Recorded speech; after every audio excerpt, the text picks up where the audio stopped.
Bismillahirrahmanirrahim. Assalamualaikum warahmatullahi wabarakatuh. Alhamdulillah, hamdulillahi wa kafa, wassalatu wassalamu alal mustafa wa ala alihi wa sahbihi wa man ihtada, amma ba'd.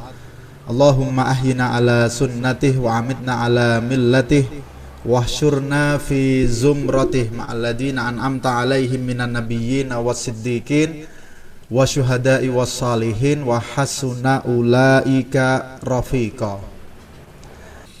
Kemudian yang berikutnya adalah dengan kita menghafal Quran, tentu saja kita mendapatkan kemuliaan ahlullah. Inna lillahi ahlina minan nas, bahwa Allah Subhanahu wa taala mempunyai keluarga dari manusia. Di antara manusia, itu dimaksud keluarga di sini adalah menjadikan kemuliaan dan kedudukan sendiri di sisi Allah Subhanahu wa taala.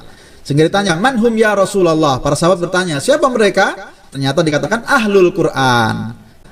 Dalam penjelasannya selalu diingatkan ya, bahwa yang disebut ahlul Quran itu syarat dia menjalankan, mengamalkan Al-Quran. Itu sudah, saya kira sudah satu paket lah.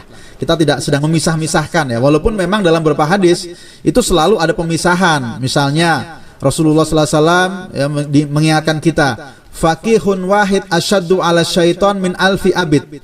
Satu orang faqih yang berilmu lebih ditakuti syaitan daripada 1000 orang abid. Nah, begitu kita tahu abid di sini bukan hanya ahli ibadah, tapi ternyata ahli ibadah yang tidak berilmu tentunya. Jadi ahli ibadah yang tidak berilmu itu baru beda dengan faqih, orang yang berilmu. Maka ketika kita bicara ahlul Quran, harus kita langsung pahami di sini adalah ahlul Quran yang juga mengilmui Al-Quran. Maka siapa yang ingin bergabung menjadi komunitas orang-orang pilihan Allah Subhanahu wa taala, bahkan dimuliakan dengan sebutan keluarga Allah, maka kita hendaknya bergabung dengan mereka yang menjadi ahlul Quran. Kemudian juga tentu saja yang menarik adalah, dan sering kita dimotivasi dengan bagian yang ini ya, betapa orang yang menghafal Quran dikatakan nanti di akhirat untuk mencari sendiri tingkatan surga yang paling tinggi, tingkatan surga sesuai dengan dia kemampuan menghafalkan Qur'annya, sesuai dengan berapa banyak dia menghafal Qur'annya. Dikatakan iqra wartaki warattil kama kunta turattil fid dunya fa inna manzilataka inda akhir ayah taqra'uha. Ini jelas ya. Dikatakan kepada pemilik Al-Qur'an, bacalah dan naiklah, karena sebagaimana engkau membaca secara tartil di dunia, karena nanti kedudukanmu di akhir ayat yang engkau baca. Nah, ini menarik ya. Ibnu Hajar mengatakan yang disebut sahibul Quran di sini adalah mereka man yahfaduhu an dhahril ghaib la biman yaqra, khusus pada para penghafal Quran. Jadi hadis ini berlaku yang minta tingkatan yang paling tinggi, silahkan naik sesuai dengan hafalan yang engkau punya. Ibnu Hajar Al-Haytami membatasi. Jadi ini agak eksklusif ya. Ini untuk yang menghafal Quran, bukan yang membaca. Lah, kok bisa? Nah, logikanya sederhana. Logikanya sederhana. Kenapa kok ini khusus bagi yang menghafal Quran? Sederhana. Karena di akhirat nggak pakai mushaf kita. Jadi yang bisa naik terus ya yang menghafal itu. Yang pakai mushaf nggak bisa kita order mushaf nanti ya di akhirat. Jadi ini khusus bagi yang menghafal. Maka kita hafalkan banyak-banyak dan insya Allah akan mendapatkan derajat surga yang lebih tinggi. Jadi logikanya sederhana. Karena di akhirat nggak ada mushaf. Jadi atau setidaknya dalam masa itu ya, yang menjadi standar tingkatan kedudukan adalah hafalan Quran, tidak membaca. Jadi eksklusif ini. Ya, walaupun tentu kita berharap ya, hafal berapapun ya naik surga, dan surga tentu mendapatkan keutamaan dan nikmat yang luar biasa di tingkat berapapun. Surga di tingkat berapapun namanya surga, tetap nikmat, tetap mulia. Tapi yang menjadi masalah, kita itu makruh meminta surga yang pas-pasan, nggak boleh. Maka Rasulullah SAW mengatakan, wa idza sa'altum is'al firdausal a'la minal jannah. Kalau engkau meminta surga, mintalah surga yang paling tinggi, surga Firdaus.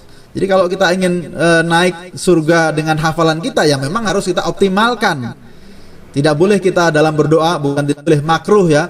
Ya Allah, masukkan aku ke surga yang paling pojok sekalipun nggak apa-apa. Tidak boleh, dan itu makruh karena kita sedang meminta kepada Allah Subhanahu wa taala yang Maha Kaya, wa huwa ala kulli syai'in qadir. Jadi di sini jangan kemudian kita mungkin udahlah Ustadz, saya juz 2930 nggak apa-apa, saya yakin surga 2930 sudah sangat membahagiakan. Enggak ya, kita harus bersemangat untuk naik terus ya, sampai ya hafalan kita. Kemudian juga kita mendapat nanti bersama malaikat mulia. Di sini tentu bisa jadi naik ke surganya didampingi oleh malaikat ini ya. Bisa jadi juga mendapatkan pendampingan dari malaikat. Siapa mereka? Dikatakan masalul ladzi yaqra'ul Qur'an wa huwa hafidun lahu. Jadi ada keterangannya lagi. Siapa yang membaca Al-Qur'an dan menghafalkannya, maka ma'as safaratil kiramil bararah. Ya, bersama malaikat mendapatkan kedudukan yang mulia.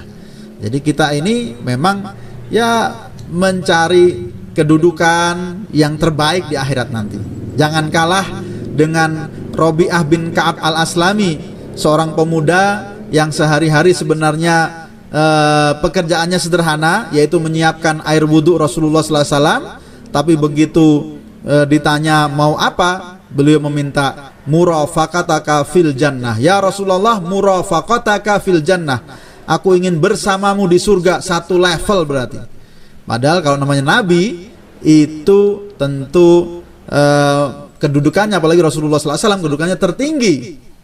Maka kita juga bisa punya semangat yang sama dengan hafalan Quran kita. Kita bisa mendapatkan keutamaan didampingi dan bersama dengan malaikat. Jadi menguatkan semangat kita di dalam menghafal Al-Quran. Demikian, mohon maaf atas segala kesalahan dan kekurangan. Aku qauli hada wa astaghfirullahi li wa lakum innahu huwal ghafurur rahim. Wassalamualaikum warahmatullahi wabarakatuh.